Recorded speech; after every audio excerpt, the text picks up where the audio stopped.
Press Council of India chairman has made direct charges against an acting Chief Justice of the Madras High Court, accusing him of overlooking sufficient evidence of graft against a judge and elevating him as the additional judge of the High Court.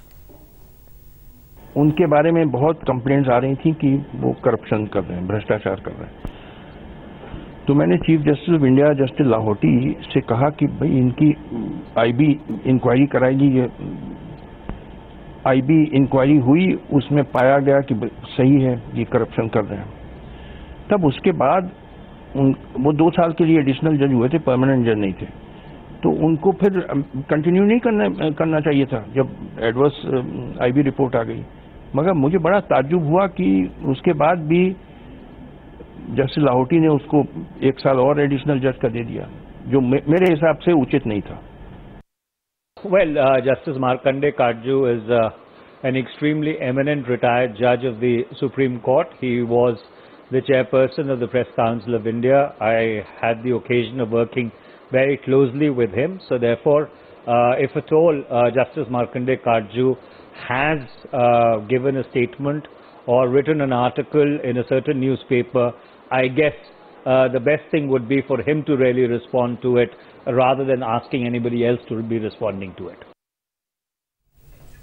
While the Congress is clearly trying to firefight the explosive charges, Mayawati is seeking a probe into Justice Katju's claims. हमारी party का judiciary के मामले में शुरू से ये stand रहा है कि जुडिशरी को राजनीति से दूर रखना चाहिए, और जो उन्होंने आरोप लगाए हैं काटजू ने, तो मैं समझती हूँ ये जांच का विषय है और इसकी जांच होनी चाहिए। और यदि उनके आरोपों में सच्चाई है तो मैं समझती हूँ कि फिर उचित कार्रवाई होनी चाहिए।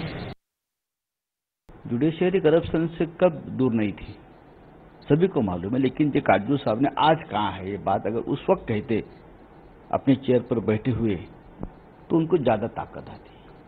अभी इतने साल के बाद, रिटायरमेंट के बाद, सब कुछ खत्म होने के बाद, सरकार बदलने के बाद आज इस बात को कहना या बोलना उसको कोई महत्व नहीं मिलेगा। उस वक्त बोलना चाहिए था जब सरकार थी।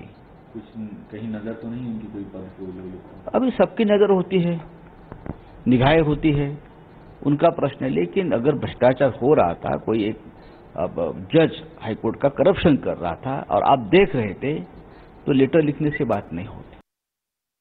The point is why Mr. Katju has raised this issue right now, what Mr. Katju was doing at that point of time, and what does he want? Because the Parliament has been discussing judicial accountability, how to bring judiciary to be more accountable. That is where the demand for the constitution of judicial commission has come up. Even our party has demanded it is time that India should have a national level judicial commission so that the judiciary becomes more accountable, answerable, and it can remain independent, corruption free.